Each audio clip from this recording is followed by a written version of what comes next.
Hello বন্ধুরা, সবাইকে good morning এর অনেক অনেক শুভেচ্ছা, সঙ্গে স্বাধীনতা দিবসেরও অনেক শুভেচ্ছা রইল।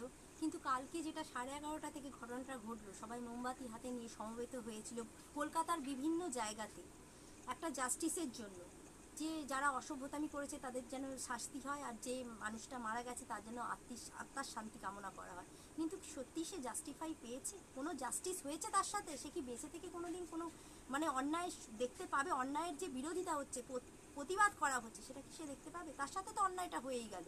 আপনারা কি জানেন, ঘরে ঘরে পাড়ায় পাড়ায় এরকম ঘটনা ঘটে। যারাই কালকে রাত্রির বেলা মোমবাতি হাতে নিয়ে দাঁড়িয়েছে, পাড়ার ঘরে কারোর সাথে, কোনো মেয়ের সাথে অবমাননা, অপমানিত, তার গায়ে হাত তোলা, শ্লীলতাহানি করলে তারাই মুখটা বুজে রাখে, তারা কিন্তু সরব হয় না, তারা নীরবতা পালন করে।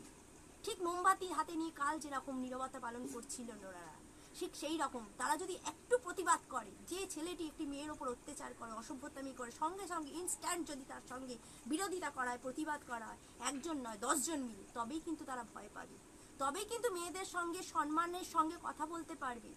আমি এতদিনে সেটাই বুঝতে পারছি যে মানুষের প্রতিবাদ ছাড়া কিছু হয় না, ভয়ের কাজ না করলে অন্যায় হয় না, অন্যায় রোখা অত সোজা নয়।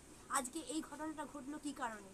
প্রথম থেকেই যদি কেউ প্রতিবাদ করতো, সবাই যেরকম আজকে সমবেত হয়ে সবাই করছে, সেই জিনিসটা যদি আজকে করতো মরার আগে, মৃত হওয়ার আগে, তবে কিন্তু এই ফলশ্রুতি হতো না, যে মানুষটা মরতো না। একটা ডাক্তার চলে গেল, একটা ডাক্তার পাওয়া কিন্তু সোজা কথা নয়, সোজা কথা নয়, তার শাস্তিটা বড় কথা নয়, কিন্তু যখনই মানুষ অন্যায় করছে তখনই ইনস্ট্যান্ট আইন বলো, পাড়া থেকে বলো, সবাইকে ধরে সেই মানুষটাকে যথাযথ শাস্তি দেওয়া উচিত। Punishment is the must. আজকে আমি একটা কথা বলি, সহজ এদেরকে ধরা যাবে না, এরা আনাচে কানাচে পাড়ায় পাড়ায় মানুষের ঘরে ঘরে থাকে, আর অসহায় মানুষের সুযোগ নেয়। নারী নির্যাতিতা হয় কেন? নারীর ক্ষমতা সেরকম থাকে না, প্রতিবাদের ক্ষমতা তারা দেখাতে পারে না, এই সমস্ত অসভ্য ব্যাটা ছেলের জন্য। এই সমস্ত ছেলেগুলোকে শায়েস্তা করা দরকার। এরা কিন্তু ব্যাটা ছেলে দেখলে ভয় পায়, এরা কিন্তু ব্যাটা ছেলের সাথে কিন্তু লড়ে না, লড়ে না। আমি দেখেছি, প্রত্যক্ষ প্রমাণ আছি আমি। এরা ব্যাটা ছেলের সাথে লড়ে না, এরা মেয়েদের দেখলে লড়ে, জানে মেয়েদের সাথে আমরা পেরে উঠবো।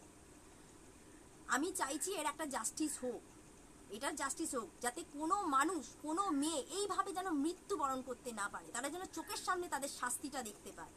আমি বলবো, কোর্টে অনেক অনেক রকম, আমি কোর্টে গেছি, কোর্টে দেখেছি, অনেক অনেক নির্যাতিত নারী রয়েছে, তারা কোর্টে কেস ছেড়ে দিচ্ছে কি না, সবার তো ম্যান পাওয়ার থাকে না, সবার মানি পাওয়ার থাকে না, আইনটাও সেইভাবে কিছু না।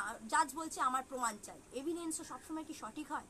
সব এভিডেন্সের মাধ্যমে কি মানুষ সবসময় সব হয়ে যায়? এভিডেন্স মিথ্যে হতে পারে না, সেটা তো সাজিয়েও না যায়। সবাই আমরা সব কিছু জানি, কিন্তু আমাদের সব নির্বাক, আমরা নির্বাক।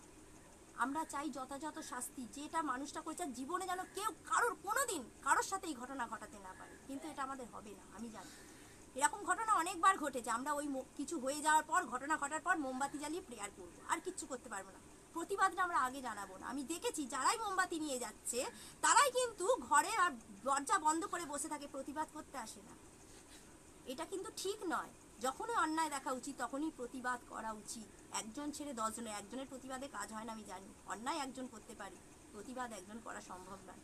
আমি যে কথাগুলো বললাম, যদি ভালো লেগে থাকে, যদি কিছু ভালো মনে হয়, নিশ্চয়ই আমাকে কমেন্ট করে জানাবেন। আমি যদি শুরু করতে বলি, তো আমি বলবো কোর্ট থেকে যৎসামান্য যেটুকু কেস রয়েছে সেইটুকু একটু খুঁটিয়ে দেখুন। সরকার থেকে আমি বলছি, আমি আর্জি জানাচ্ছি, সরকার থেকে বলছি যে কোর্টে গিয়ে দেখুন কত মানুষ নির্যাতিত হচ্ছে, কত মেয়েরা নির্যাতিত হচ্ছে, ম্যান পাওয়ার, মানি পাওয়ারের জন্য তারা পারছে না, তাদের পাশে থাকুন, সহায়তা করুন, তাহলে আর এই দিনের মুখটা দেখতে হবে না। মোমবাতি হাতে গিয়ে রাত্রি 11:30টার সময় গিয়ে সমবেত হয়ে প্রেয়ার করতে হবে না ভগবানের কাছে। আমরাই যথেষ্ট, আমরাই লড়ার জন্য যথেষ্ট।